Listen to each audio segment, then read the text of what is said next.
Magsilapit po ang lahat. Sa ngalan ng Ama at ng Anak at ng Espiritu Santo. Amen.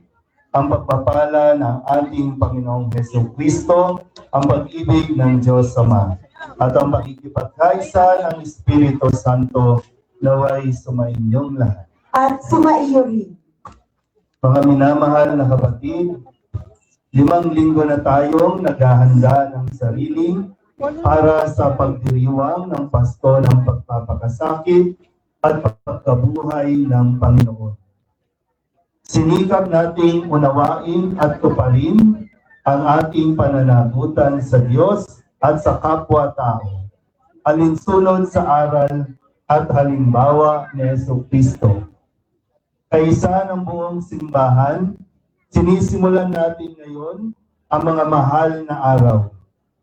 Si Kristo ay matagumpay na pumasok sa kanyang lungsod upang tuparin ang kanyang gawain bilang Mesiyas. Ang magpakasakit, mamatay at muling mabuhay para sa ating kaligtasan. Taimtim nating sariwain sa alaala ang kanyang pag-aalay ng sarili para sa kapwa. At sundan natin siya ng may buhay na pananampalataya. Kaysa niya sa durusa sa krus.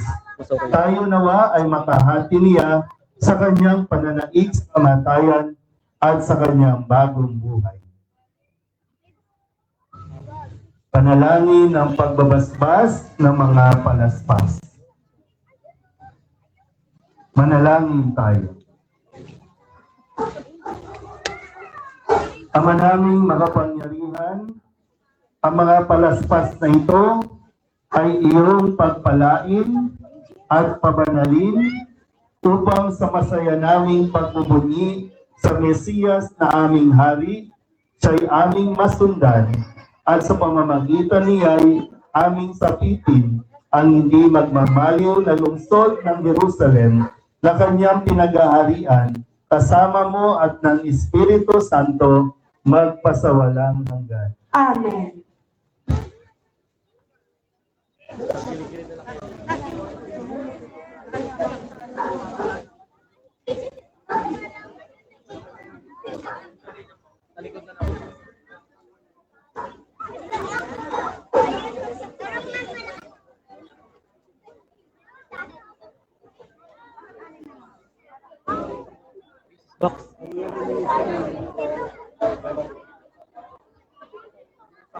Lalapit po ang mga lay minister sa inyo dyan sa likod, kaya pumirmi lang po.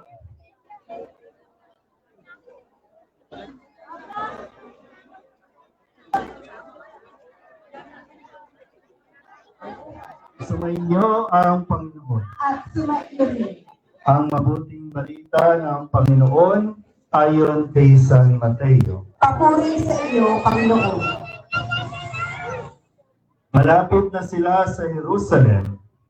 Pagdating nila sa Betpage, sa bundok ng mga Olibo, pinauna ni Jesus ang 2 alagad. Sinabi niya sa kanila, pumunta kayo sa susunod na nayon. Makikita ninyo roon ang isang inahing asno na nakatali, kasama ang kanyang bisiro.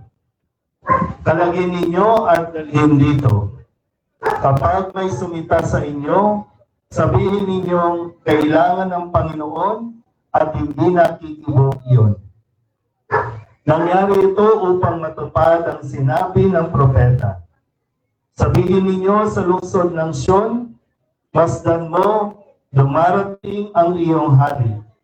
Siya'y mapagpakumbaba, nakasakay sa isang asno, sa isang bisiro ng isang asno. Lumakad nga ang mga alagad at ginawa ang iniuutos ni Jesus. Dinala nila ang inahing asno at ang bisiro. Isinabi nila sa likod ng mga ito ang kanilang laban at sumakay si Jesus. Maraming naglatag ng kanilang malakal sa daan. Ang iba na may pumutol ng mga sanga ng kahoy at inilatag din sa daan. Nagsigawan ng mga taong nauuna at sumusunod sa kanya. Mabuhay ang anak ni David. Pagpalain ang dumarating sa ngalan ng Panginoon. Purihin ng Diyos. Pagpasok ni Jesus sa Jerusalem, nagulo ang buong lungsod. Sino kaya ito? Tanong nila. Si Jesus, ang propetang taga Nazareth, Galilea, sagot ng karamihan. Ang mabuting balita ng Panginoon. Pinupuri ka namin, Panginoong Jesucristo. Mga minamahal na kapatid, tularan natin ang mga tao na nagbunyi kay Jesus. Halinang magprosesyon sa kanyang karangalan, taglay ang kapayapaan.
Manalangin tayo. Ama naming makapangyarihan, ginawa mong halimbawang dapat tularan ang tagapagligtas naming naging di iba sa amin para ang krus namin ay akuin. Pagindapatin mong sa mga pagdiriwang ay aming kamtin ang kanyang ulirang pagkamatiisin at ang pakikisalo sa pagkabuhay niyang maningning sa pamamagitan niya kasama ng Espiritu Santo magpasawalang hanggan. Amen. Maupo po ang lahat.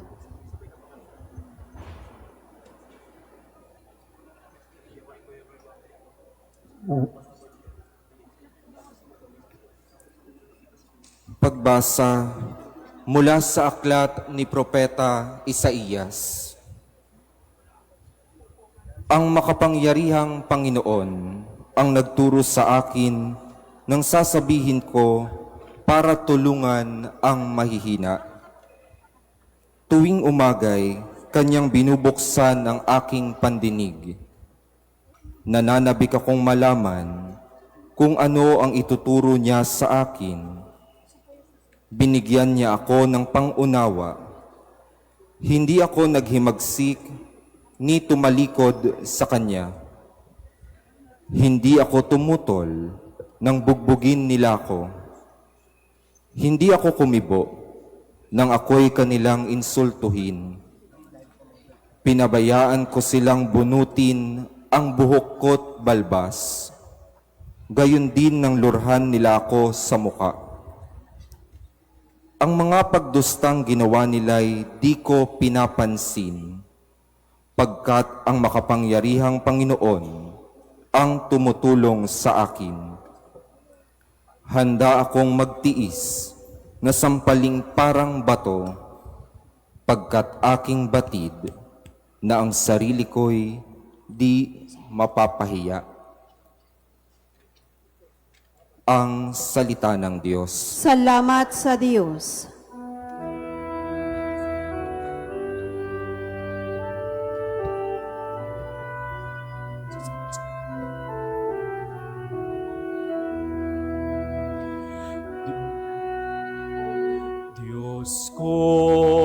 Diyos ko, bakit naman ako iyong pinabayaan?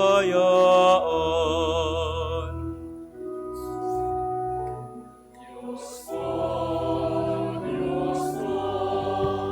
bakit naman ako iyong pinabayaan? Bawat taong makakita'y umiiling nanunukso. Palibak na nagtatawat, sinasabi ang ganito. Nagtiwala siya sa Diyos, ngunit hindi siya pansin. Kung talagang minamahal, bakit hindi intindihin?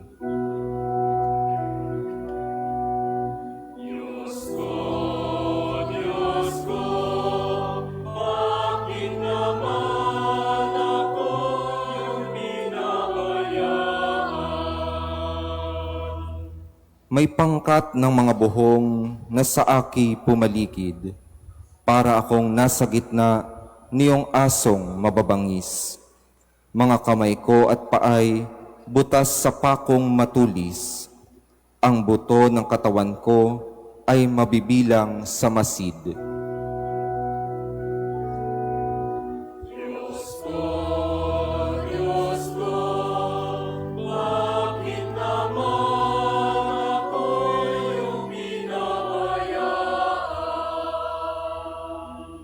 Pinaghati-hati nila ang damit ko sa katawan, at hinubad na tunika'y dinaan sa sapalaran.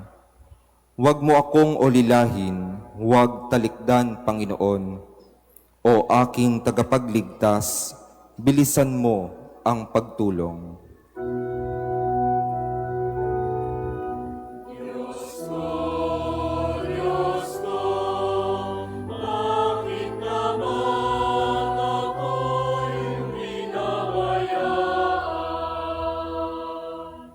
Ang lahat ng ginawa mo'y ihahayag ko sa lahat. Sa gitna ng kapulungay, pupurihin kitang ganap. Purihin ang Panginoon ng lahat ng kanyang lingkod. Siya'y inyong dakilain, kayong angkan ni Jacob.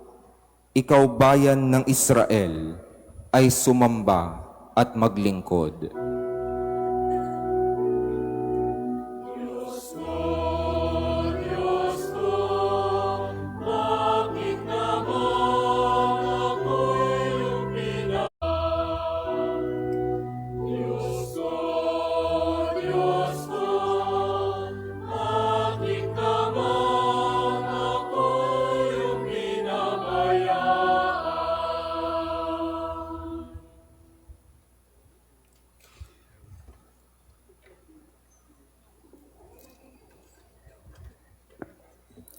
Pagbasa mula sa sulat ni Apostol San Pablo sa mga taga-Filipos.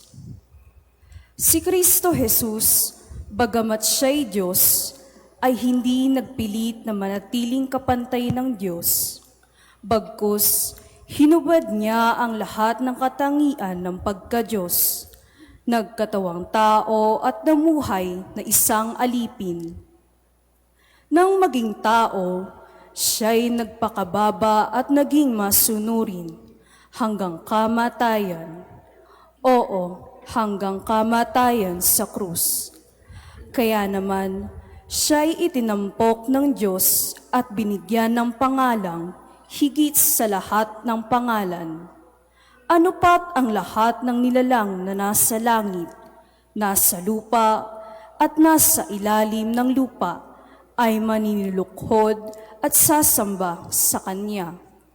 At ipapahayag ng lahat na si Jesucristo ang Panginoon sa ikararangal ng Diyos Ama. Ang salita ng Diyos. Salamat sa Diyos.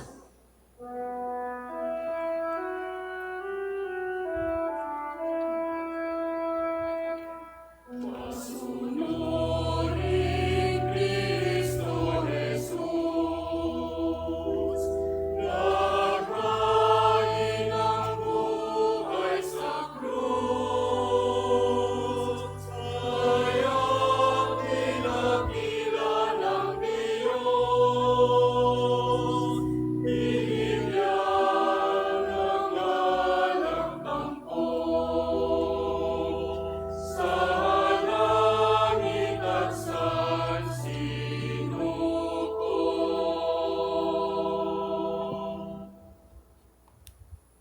Ang pagpapakasakit ng ating Panginoong Heso Kristo ayon kay San Mateo. Noong panahong iyon, iniharap si Jesus kay Gobernador Poncio Pilato. Ikaw ba ang hari ng mga Hudyo? Tanong sa kanya ng gobernador. Sumagot si Jesus. Kayo na ang nagsasabi.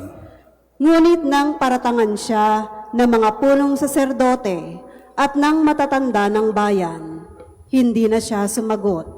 Kaya't sinabi sa kanya ni Pilato, Hindi mo ba naririnig ang mga ipinararatang nila sa iyo?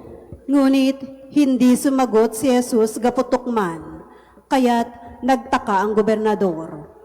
Tuwing pista ng Paskwa, kinaugalian na ng gobernador ang magpalaya ng isang bilanggo, sino mang mahiling ng taong bayan. Noon ay may isang kilalang bilanggo na nagngangalang Barabas.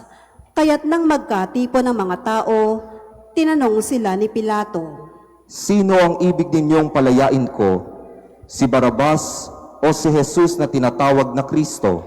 alam ni Pilato na inggit ang nag-udyok sa kanila na dalhin sa kanya si Jesus. Hindi lamang iyan.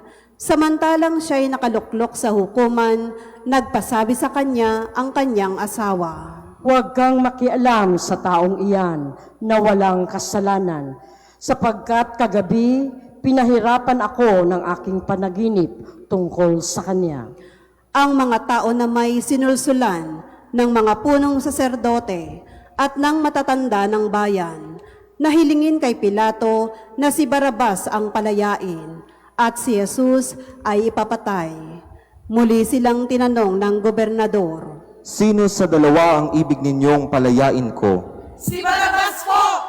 Sagot nila, sinabi sa kanila ni Pilato, Kung gayon, ano ang gagawin ko kay Jesus na tinatawag na Kristo? sumagot ang lahat. Ipako sa krus! Bakit? Anong masama ang ginawa niya? Tanong ni Pilato, ngunit lalo pa nilang isinigaw. Ipako sa krus! Nang makita ni Pilato na wala na siyang magagawa at malamang pang magkagulong mga tao, nagpakuha siya ng tubig at naghugas ng kamay sa harapan ng mga tao. Wala akong pananagutan sa kamatayan ng taong ito. Bahala kayo. Sabi ni Pilato, sumagot ang mga tao. Pinanagutan namin at ang aming mga anak ang pagkamatay niya. At pinalaya niya si Barabas, ngunit ipinahagupit si Jesus at ibinigay sa kanila upang ipako sa krus. Si Jesus ay dinala ng mga kawal ng gobernador sa pretoryo at nagkatipon ang buong batalyon sa paligid niya. Hinubaran nila siya at sinuotan ng isang balabal na pulang-pula. Naglikaw sila ng halamang matinik at ipinutong sa kanya, saka pinapaghawak ng isang tambo sa kanyang kanang kamay, at palibak siyang niluhod-luhuran at binati. Mabuhay ang hari ng mga Hudyo! Siya'y pinaglulurhan, kinuha nila ang tambo at siya'y pinaghahampas sa ulo. At matapos kutyain, kanilang inalisan siya ng balabal, sinuotan ng sariling damit at inilabas upang ipako sa krus. Paglabas nila ng lungsod, kanilang nakita ang isang lalaking nagngangalang Simon, isang taga Sirene. Pilit nilang ipinapasan sa kanya ang krus ni Jesus. Pagdating sa lugar na tinatawag na Golgota, na nangangahulugang pook ng bungo, binigyan nila si Jesus ng alak na hinaluan ng apdo. Ngunit nang matikman niya, ay hindi ininom. Nang maipako na siya sa krus, pinaghati-hatian nila ang kanyang mga damit, matapos magsapalaran. At naupo sila upang siya'y bantayan. Nakasulat sa kanyang ulunan ang sakdal laban sa kanya. Ito'y si Jesus, ang hari ng mga Hudyo. 2 tulisan ang kasabay niyang ipinako sa krus, isa sa kanan at isa sa kaliwa. Nilibak siya ng mga nagdaraan at tatango-tango pang sinabi, Di ba ikaw ang gigiba ng templo at muling magtatayo nito sa loob ng 3 araw? Iligtas mo ngayon ang iyong sarili. Kung ikaw nga ang anak ng Diyos, bumaba ka sa krus! Kinutya rin siya ng mga punong saserdote, ng mga eskriba at ng matatanda ng bayan. Sabi nila, Iniligtas ang iba, ngunit ang sarili di mailigtas. Di ba siya ang hari ng Israel? Bumaba lang siya ngayon sa krus. Maniniwala kami sa kanya. Nananalig siya sa Diyos at sinabi niyang siya ang anak ng Diyos. Iligtas siya ng Diyos kung talagang iniibig siya. at inalipusta rin siya ng mga tulisang ipinakong kasabay niya. Mula sa tanghaling tapat hanggang sa 3 ng hapon ay nagdilim sa buong lupain. Nang mag-i-3 ng hapon, sumigaw si Jesus. Eli, Eli, lama sabachthani. Ibig sabihin, Diyos ko, bakit mo ako pinabayaan? Narinig ito ng ilan sa mga nakatayo roon, at sinabi nila, Tinatawag niya si Elias. agad tumakbo ang isa sa kanila at kumuha ng espongha, tinigmak ng maasim na alak, inilagay sa dulo ng isang tambo, at ipinasipsip kay Jesus. Ngunit sinabi naman ng iba, Hintay muna. Tingnan natin kung darating si Elias upang iligtas siya. muling sumigaw si Jesus at nalagutan ng hininga. Lumuhod po ang lahat.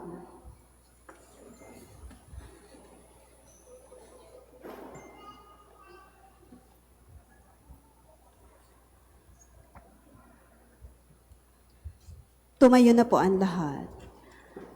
Biglang napunit sa gitna ang tabing ng templo mula sa itaas hanggang sa ibaba. Nayanig ang lupa, nagbitak ang mga bato, nabuksan ang mga libingan, at nabuhay ang maraming banal na namatay na. Lumabas sila ng libingan, at nang muling mabuhay si Jesus, sila'y pumasok sa banal na lungsod, at nakita roon ng marami. Nasindak ang kapitan at ang mga kawal na nagbabantay kay Jesus. Nang maramdaman nila ang lindol at masaksihan ang lahat ng nangyari. Tunay na ito'y anak ng Diyos. Ang mabuting balita ng Panginoon. Pinupuri ka namin, Panginoong Heso Kristo. Isang magandang gabi po sa inyong lahat. Pakiwagayway po ang inyong mga palaspas. Sige po. Ngayon ay linggo ng palaspas sa pagpapakasakit ng Panginoon. Bagamat ito po ay hindi araw ng mga palaspas. Hindi nakasentro sa palaspas, kundi nakasentro sa pagpapakasakit na gagawin ng ating Panginoon. Na ating pong narinig sa umpisang bahagi na napakasayang tagpo ng nangyari noong si Jesus ay dumating o pumasok sa Jerusalem. Napakaraming tao ang nag-abang, napakaraming tao ang nakikisaya, kung kaya't sila po ay pumutol ng mga palmera, pumutol ng mga dahon, mga sanga, na ngayon ay tinatawag natin din mga palaspas, upang ipahayag ang kanilang pag-welcome, ang kanilang pagbati sa pagdating ng Panginoong Hesukristo, na para bang si Kristo ay isang hari na dumarating na matagumpay. Pakiwave nga ulit ang inyong mga palaspas. Parang pagod na agad Gusto nyo yan eh. Sige po. Sana po naintindihan, no? Kasi talagang minsan o madalas may mga pagkakataong hindi kayo makontento na isang wisik lang sa inyo mga palaspas. Kailangan basang-basa kayo, kaya kahit nabasbasan na, mamaya magpapabasbas ulit yan. At tandaan nyo rin hindi yan agimat, hindi yan anting-anting na po pwede nating gamitin. Hindi rin yan pantaboy ng mga masasamang espiritu. Yan ay pantaboy dyan sa katabi ninyo. Kapag yung bunganga niyan, wagas kung makapagsalita, hampasin nyo ng palaspas. Kasi, di ba, sumisigaw tayo, Hosana sa anak ni David.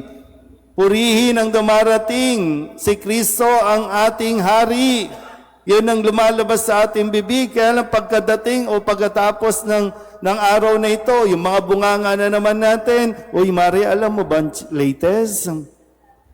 Alam mo ba nangyari kay Naku, alam nyo ba si Ninyo, isa sa mga apostol? Naku. O yung iba nga umatras di ba? Ayaw, nag-iinarte pa. No? Kaysa hindi pwede. Di ba? Kasi parang yung pagwawagayway natin ng palaspas at mamaya, pag uwi ninyo, makikita kayo ulit ng mga tao na may daladalang palaspas. Ibig sabihin, galing yan doon sa simbahan. Nakisaya yan sa simbahan. Kahit napagod na yung mga Caracol girls natin, talagang nakisaya yan doon sa pagdiriwang. Ibig sabihin ay kapanalig yan ni Kristo. Alagad yan ni Kristo. Follower yan ni Kristo. Katoliko yan. Malalaman nila. Sabihin nyo nga sa katabi nyo, nakita kita Maka sa susunod, makikita ka, nandoon ka na naman sa isang politiko na magwawaldas na naman. Alagad ka ni Kristo. Kaya nga, ngayon, sana po, mapanindigan natin kahit ito lang. Tingnan nyo nga yung mga nasa paligid ninyo, tingnan nyo mga mukha, Tingnan nyo. Baka mamaya, wala na sa Good Friday yan. Hindi na umabot. Tandaan nyo, kahit ito lang, Maging consistent lang na ito mula ngayon hanggang sa Pasko ng pagkabuhay, nandito ka. Sinong gustong nandito pa hanggang Pasko ng pagkabuhay? Yung iba, Lord, kunin mo na. Huwebes Santo pa lang. Kaya bang panindigan yung pagwawagayway natin, nasasamahan natin si Kristo, hindi lang sa ligaya, hindi lang sa kainan, hindi lang sa pagsasaya. Wawagayway ba natin yan? Sasamahan ba natin siya hanggang sa kamatayan? Kasi yung mga sasama kay Kristo hanggang Biyernes Santo, tiyak bubuhayin ni Kristo sa pagkabuhay ng Sabado de Gloria. Tandaan nyo yan, ha? Kaya magpaalam na kayo sa isa't isa. Baka hindi na kayo magkita sa susunod na araw kasi wala na, no? Kaya lagi kong kanina binanggit ko ulit sa interview na isang biyaya na rin na tumaas ang presyo ng gasolina para hindi kayo makagala sa Biyernes Santo. Dahil ang ugali ng mga Katoliko, kapag araw ng Palaspas, puno ang simbahan. Pero kapag Biyernes Santo na, ando nagtatampisaw na sa mga swimming pool. Pues ngayon, 150 per liter, mahal. Saka na kayo mag-outing pagtapos na ang gera. Saka na kayo mag-outing kapag matino na ang isip ng ating mga leader na hindi madesisyonan kung paano pabababain ang presyo. Talagang kalbaryo, di ba? Magsisimula. Alam niyo yun, di ba? Parang laging may dahilan at paraan ng Diyos para kayo mapanatili. Pero siyempre, matitigas ang ulo. Father, nakapagpabook na po kami, 2 months ago pa. Sayang naman po ang ticket. Lalo pa yung mga nagsayaw, napagod, no? Deserve daw nilang mag-outing. Pero 'di ba, nakikita ba natin yung ating pag-uugali sa mga araw na mga ito, sa mga susunod? Mahal na araw na. Uy, mahal na araw na. So, bigay naman natin ito sa Diyos. Maraming holidays na po pwedeng ibigay para sa iyo, para sa family mo. Maraming paraan din ng banding. Pwede din maging banding ng family ninyo ang mga mahal na araw. Yung sama-sama kayong magpupuri sa Diyos at sama-sama din kayo na tutunghayan ng pagpapakasakit at pagkabuhay ni Kristo. Kaya nga sa pagwawagayway natin ng mga palaspas, si Kristo ay kasama natin sa kaligayahan at kasama tayo ni Kristo maging sa ating kahirapan para ibangon tayo para sa muling pagkabuhay. Pakiwagayway nga ulit ang mga palaspas at pakisabing, Hosana sa anak ni David. Magsitayo ang lahat, ipahayag natin ang ating pananampalataya. Sumasampalataya ako Sa Diyos amang makapangyarihan sa lahat, na may gawa ng langit at lupa. Sumasampalataya ako kay Jesucristo, iisang anak ng Diyos, Panginoon nating lahat. Nagkatawang tao siya lalang ng Espiritu Santo, ipinanganak ni Santa Mariang Birhen, pinagpakasakit ni Poncio Pilato, ipinako sa krus na matay inilibing, nanaog sa kinaroroonan ng mga yumao, nang may 3 araw na buhay na mag-uli, umakyat sa langit, naluluklok sa kanan ng Diyos amang makapangyarihan sa lahat. Doon magmumulang paririto at huhukom sa nangabubuhay at nangamatay na tao.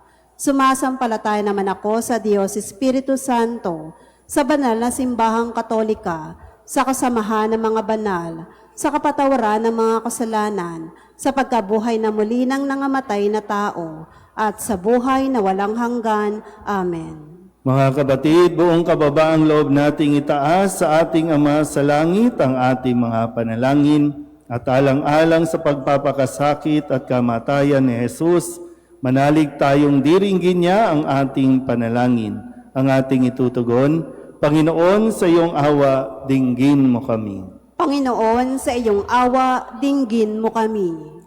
Para sa sambayang Kristiyano, upang ang mga palaspas ay maging tanda ng pagsunod ng bawat isa sa halimbawa ni Kristo na nag-alay ng sarili sa krus, upang matutunan ng bawat isa na mag-alay ng kanilang oras, kakayanan at yaman sa Diyos at sa kapwa.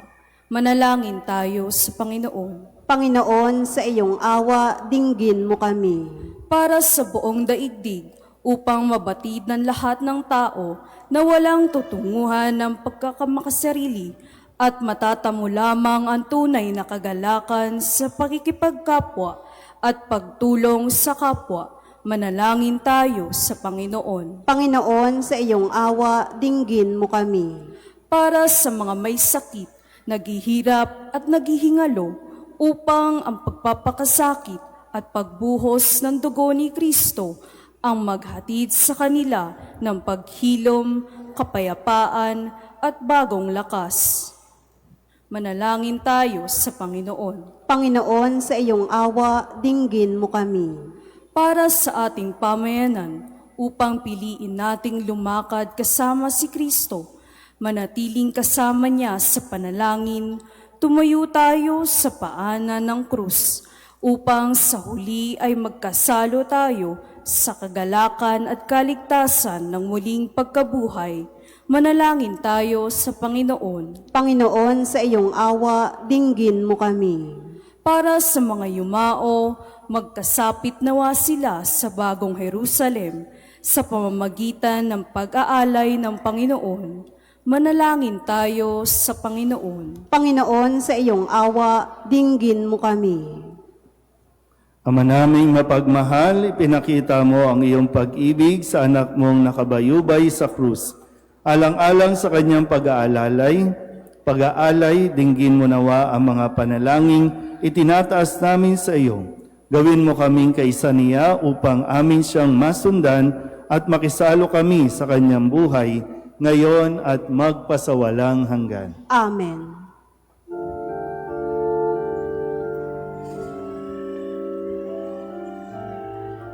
Manalangin kayo mga kapatid upang paghahain natin ay kalugdan ng Diyos Amang makapangyarihan. Tanggapin nawa ng Panginoon itong paghahain sa iyong mga kamay, sa kapurihan niya at karangalan sa ating kapakinabangan at sa buong sambayanan niyang banal. Ama naming lumikha, pakundangan sa pagpapakasakit ng iyong bugtong na anak, sumaamin nawa ang iyong pagpapaunlak na di makakamit ng tanang aming pagganap, kundi ng paghahaing minsan lamang para sa lahat, na mula sa iyo'y pinakikinabangan namin at tinatanggap sa pamamagitan ni Jesucristo kasama ng Espiritu Santo, magpasawalang hanggan. Amen. Sumainyo ang Panginoon. At sumaiyo rin. Itaas sa Diyos ang inyong puso at diwa. Tinaas na namin sa Panginoon. Pasalamatan natin ang Panginoong ating Diyos. Marapat na siya ay pasalamatan. Ama naming makapangyarihan, tunay ngang marapat na ikaw ay aming pasalamatan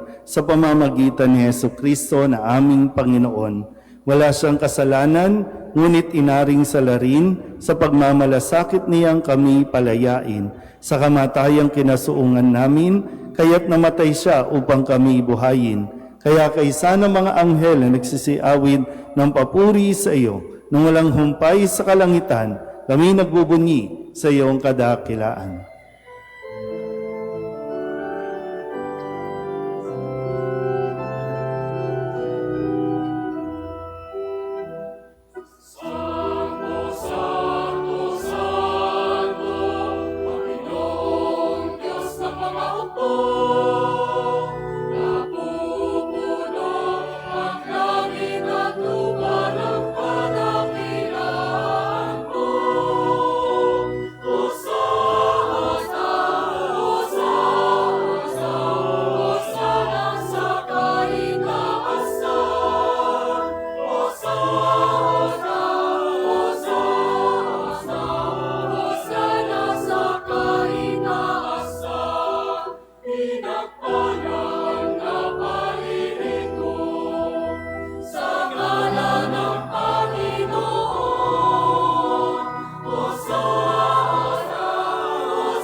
Ama naming banal, ikaw ang bukal ng tanang kabanalan.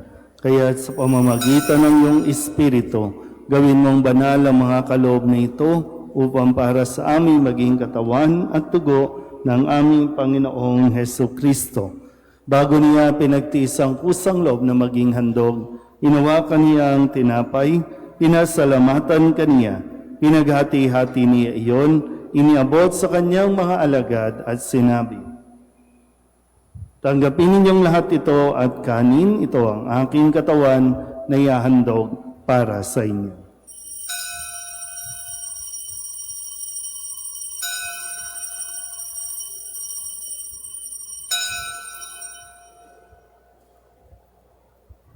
Gayun din naman nang matapos ang hapunan, hinawakan niya ang kalis, muli kaniyang pinasalamatan.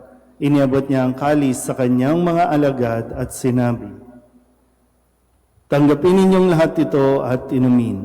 Ito ang kalis ng aking dugo, ng bago at walang hanggang tipan. Ang aking dugo na ibubuhos para sa inyo at para sa lahat sa ikapagpapatawad ng mga kasalanan. Gawin ninyo ito sa pag-alaala sa akin."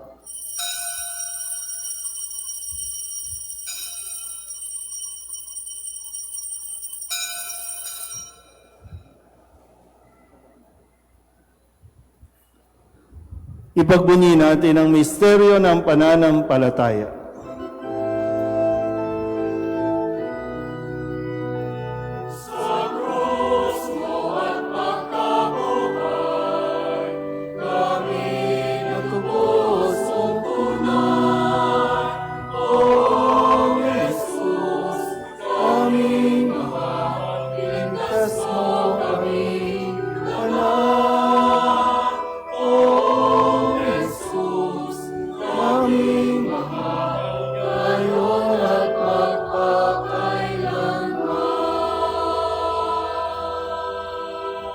Ama, ginagawa namin ngayon ang pag-alaala sa pagkamatay at muling pagkabuhay ng iyong anak.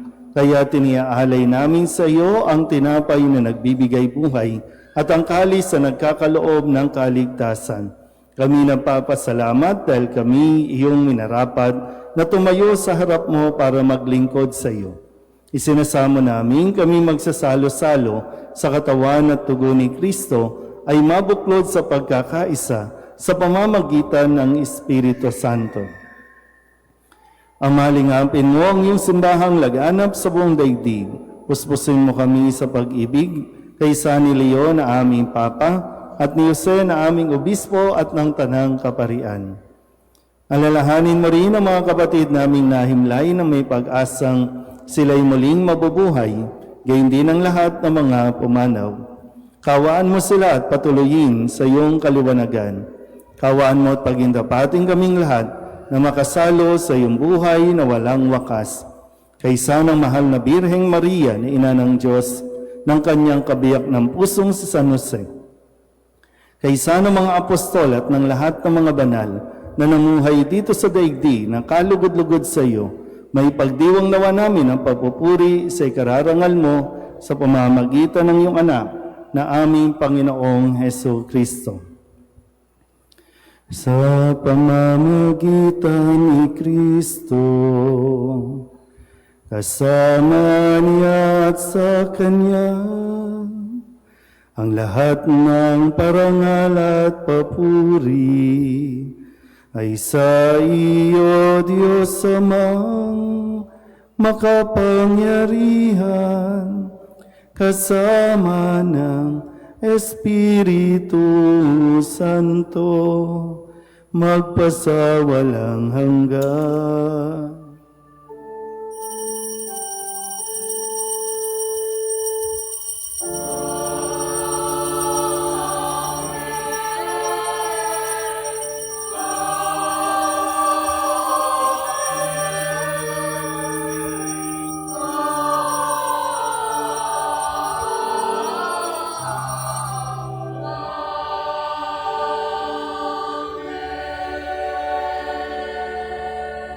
Sa tagabili ng mga nakagagaling na utos at turo ni Jesus sa Panginoon natin at Diyos, ipahayag natin ang lakas loob. Pater noster,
Hinihiling namin kami iadya sa lahat na masama, pagkalooban ng kapayapaan araw-araw, iligtas sa kasalanan at ilayo sa lahat ng kapahamakan, samantalang aming pinananabikan ang dakilang araw ng pagpapahayag ng tagapagligtas naming si Jesucristo.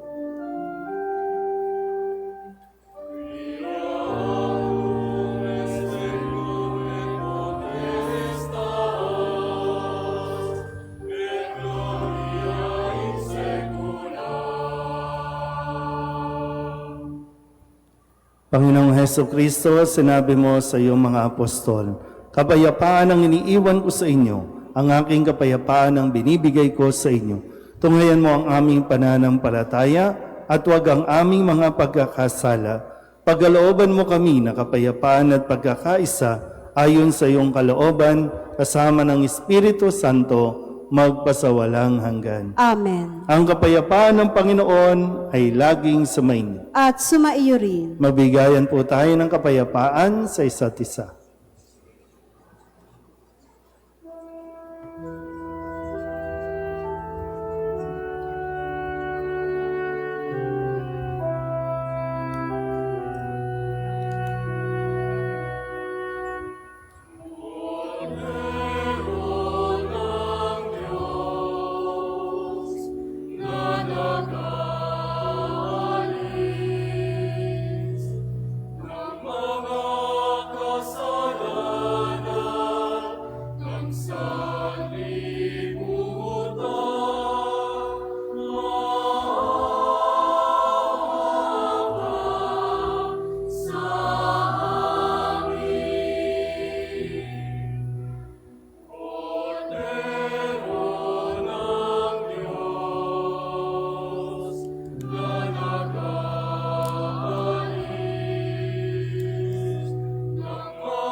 Ito ang kordero ng Diyos.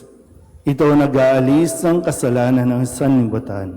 Mapalad ang mga inaanyayahan sa kanyang piging. Panginoon, hindi ako karapat dapat na magpatuloy sa iyo, ngunit sa isang salita mo lamang ay gagaling na ako.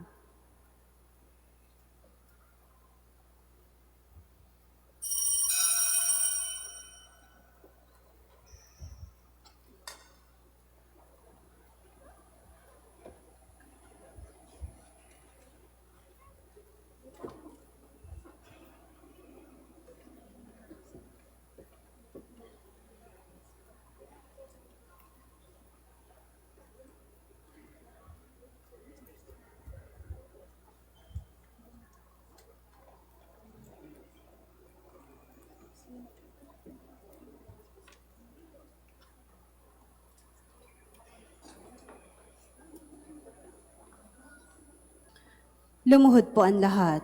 Panalangin kay San Jose, abang tagapangalaga ng tagapagligtas, kabiyak na puso ng mahal na Birheng Maria. Sa iyo ipinagkatiwala ng Diyos ang kaisa-isa niyang anak. Sa iyo nagtiwala si Maria. Sa piling mo, si Kristo'y naging tao. Maging ama ka rin sa amin, pinagpalang Jose, at gabayan mo kami sa landas ng buhay. Ihingi mo kami ng biyaya, awa at tapang, at ipagtanggol kami sa lahat ng masama. Amen. Tumayo na po ang lahat. Manalangin tayo. Ama naming mapagmahal, Ngayon kami pinapagsalo mo sa banal na pakikinabang. Kami iyong pinalingong may pag-asa sa aming sinasampalatayanan, pakundangan sa pagkamatay ng iyong anak. Gawin mong kami makarating sa aming paroroonan, pakundangan sa kanyang muling pagkabuhay, bilang tagapamagitan kasama ng Espiritu Santo, magpasawalang hanggan. Amen. Sumainyo ang Panginoon. At sumaiyo rin. Iyuko ninyo ang inyong mga ulo habang iginagawad ang pagbabasbas. Ang Diyos amang maawain na nagkaloob sa inyo ng anak niyang nagpakasakit bilang huwara ng pag-ibig, ay siya nawang magbasbas sa inyong lahat, pakundangan sa paglilingkod ninyo sa Kanya at sa kapwa, ngayon at magpasawalang hanggan. Amen. Pakundangan sa Kanyang kamatayan upang kayo'y huwag dumanas ng walang katapusang pagkamatay, makamtanawa ninyo ang buhay na walang hanggan. Amen. Pakundangan sa pagpapakumbaba niya para sa inyong kapakanan, kayo naway makasalo sa Kanyang muling pagkabuhay, ngayon at magpasawalang hanggan. Amen. At pagpalain kayo ng makapangyarihang Diyos, Ama at Anak at Espiritu Santo. Amen. Tapos ang banal na misa, umayo tayo sa kapayapaan ni Kristo. Salamat sa Diyos.